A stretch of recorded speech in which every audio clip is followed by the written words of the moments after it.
Assalamualaikum warahmatullahi wabarakatuh. Berjumpa lagi bersama saya Rahmatul Azizah yang akan menyampaikan berita-berita teraktual dan terpercaya seputar Kabupaten Seruya. Edisi Selasa 14 Juni 2022 yang kami rangkum dalam Kabar Seruya.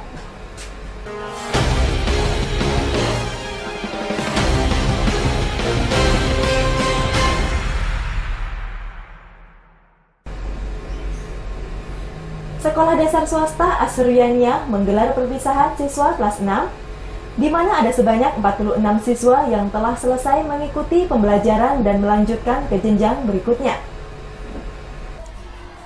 Dalam kegiatan perpisahan tersebut dirangkai dengan berbagai persembahan dari adik kelas dan siswa kelas 6, mulai dari pembacaan tilawatil Quran, hadrah, persembahan seni tari, bernyanyi bersama hingga kegiatan lainnya.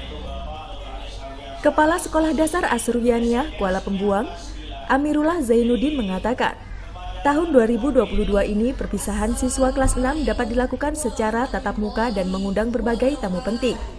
Siswa yang telah lulus tentunya harus menjaga perilaku baik yang telah diberikan dan bisa menjaga nama baik sekolah. Tidak terasa setelah lama mengenyam pendidikan sekitar 6 tahun, akhirnya perpisahan harus dilaksanakan, di mana seluruh siswa yang nantinya dinyatakan lulus agar terus melanjutkan pendidikan ke jenjang berikutnya, jangan sampai putus sekolah dan terjerumus dalam pergaulan negatif yang merugikan diri sendiri dan keluarga. Tim Liputan Seruyan TV. Dalam upaya menjaga ternak sapi agar tidak terjangkit virus penyakit mulut dan kuku, kebersihan kandang dan menjaga pola makan setiap sapi menjadi hal yang paling utama. Penyakit mulut dan kuku pada sapi sudah mulai terjadi pada sejumlah daerah, di mana untuk sapi yang sakit atau terjangkit PMK harus dipisahkan dari sapi lainnya, agar penyakit tersebut tidak menyebar ke hewan ternak berkuku belah lainnya. Peternak sapi Desa Pematang Panjang, Kecamatan Seruyan Hilir Timur, Heri mengatakan, upaya yang dilakukan agar sapi tidak terjangkit PMK yaitu selalu menjaga kebersihan kandang, menjaga pola makan, dan melakukan cara perawatan lainnya. Sejauh ini belum ada sosialisasi dari instansi terkait mengenai antisipasi virus PMK. Tentunya apabila ada sosialisasi yang dilakukan, pihaknya sangat senang dan menyambut baik, agar kedepannya sapi bisa lebih dimaksimalkan perawatannya dan tidak mudah terjangkit berbagai penyakit.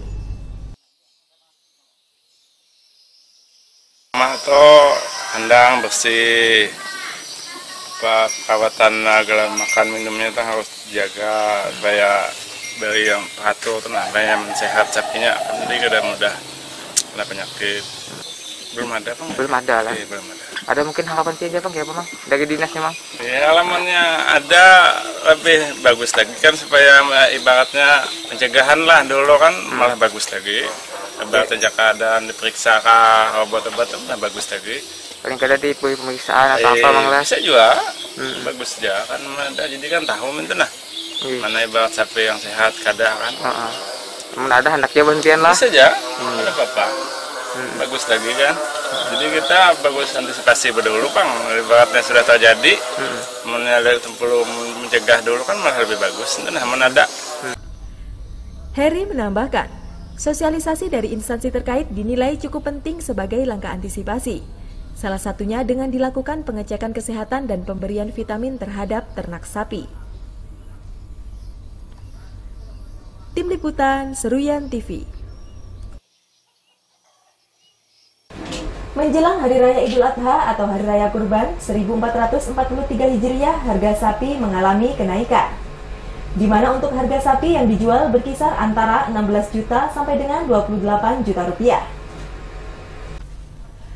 Hari Raya Idul Adha sangat identik dengan pelaksanaan ibadah kurban, baik sapi, kambing, domba, dan sejenisnya yang dilakukan setelah pelaksanaan sholat Id.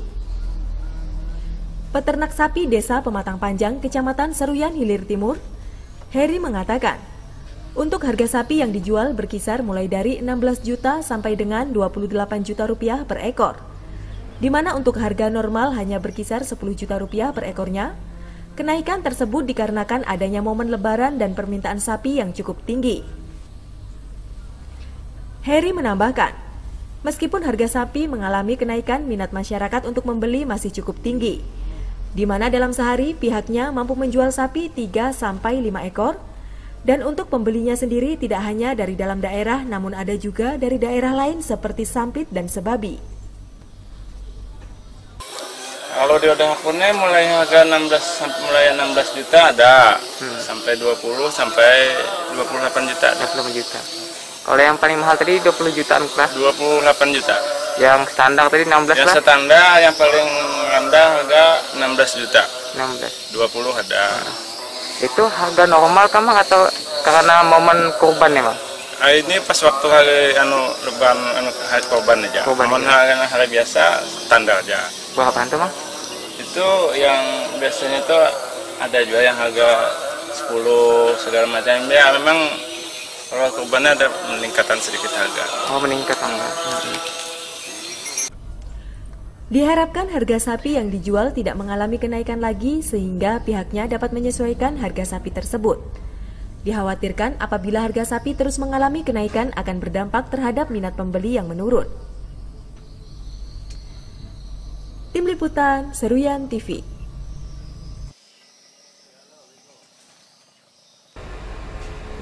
Pemerintah pusat mewacanakan untuk melakukan penghapusan terhadap seluruh tenaga honorer. Untuk itu, Dewan meminta agar pemerintah daerah dapat melakukan koordinasi terlebih di daerah ini masih memerlukan tenaga honorer.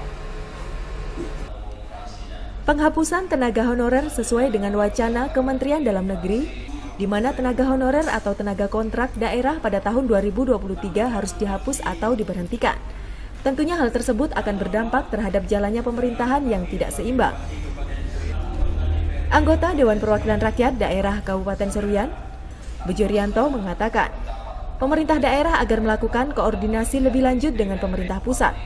Dikarenakan pada setiap instansi keberadaan tenaga honorer atau tenaga kontrak masih sangat diperlukan, khususnya untuk Kabupaten Pemekaran yang sebagian besar tugasnya dikerjakan oleh tenaga honorer atau tenaga kontrak.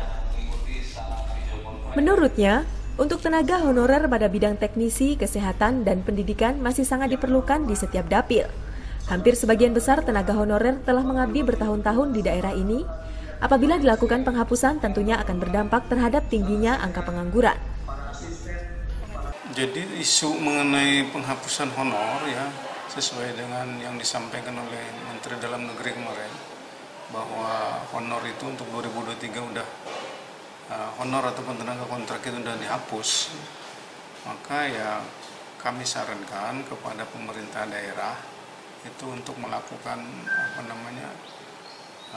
koordinasi lebih lanjut ya, karena bagaimanapun juga tenaga honor ataupun kontrak pada dasarnya kita masih memerlukan, khususnya kabupaten-kabupaten Pemekaran ya, memang sebagian besar pekerjaan kantor itu dikerjakan oleh tenaga honor ataupun kontrak.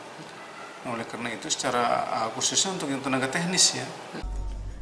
Bejo menambahkan, pihaknya juga akan mengadakan rapat dengan instansi terkait, yaitu dalam hal ini BKPSDM, agar dapat dicarikan solusi yang lebih tepat ataupun mempekerjakan para honorer di bidang swasta melalui perusahaan besar swasta yang ada di wilayah setempat.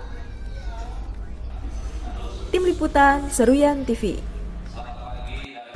Kalangan Dewan Perwakilan Rakyat Daerah Kabupaten Seruyan mendorong instansi terkait agar dapat mengusulkan tenaga honorer atau kontrak daerah masuk ke dalam program P3K yang sesuai dengan bidangnya. Dalam upaya mengurangi angka pengangguran, tenaga honorer yang ada saat ini diminta tidak diberhentikan. Salah satunya dengan mengambil langkah untuk dimasukkan ke program P3K yang sesuai dengan latar belakang pendidikan dan kemampuan di bidang masing-masing. Anggota Dewan Perwakilan Rakyat Daerah Kabupaten Seruyan, Bejo Rianto mengatakan, tenaga honorer atau kontrak daerah yang harus dimasukkan dalam program P3K minimal telah bertugas selama 5-10 tahun. Dengan latar pendidikan sarjana dan disesuaikan dengan pendidikannya, tentunya apabila dirumahkan akan menambah angka pengangguran dan berdampak terhadap perekonomian. Bejo Rianto menambahkan, untuk honorer yang hanya lulusan SMA akan diupayakan bekerja pada bidang swasta, agar yang bersangkutan tetap memiliki pekerjaan dan berpenghasilan tetap. Hal tersebut tentunya juga menjadi perhatian pemerintah daerah dalam upaya memberdayakan masyarakat setempat. Menginput mereka melalui P3K yang mengusulkan kepada pemerintah pusat agar tenaga-tenaga tersebut kita usulkan melalui P3K, khususnya yang memang sesuai bidangnya ya, bidangnya dan pendidikannya. Ya minimal sarjana lah yang harus kita input, dan mereka yang sudah berpengalaman atau sudah mengabdi 5-10 tahun ya. Nah, itu kan kasihan juga kalau mereka harus dirumahkan. Diharapkan pemerintah daerah dapat mengambil langkah yang tepat dan mempertahankan tenaga honorer yang berpengalaman. Terlebih hampir seluruh perkantoran menggunakan jasa tenaga honorer untuk membantu menyelesaikan tugas atau pekerjaan. Tim Liputan Seruyan TV. Demikian berita yang kami sampaikan kali ini. Saya Rahmatul Aziza beserta kru yang bertugas mohon undur diri dari hadapan Anda. Terima kasih dan sampai jumpa. Wassalamualaikum warahmatullahi wabarakatuh.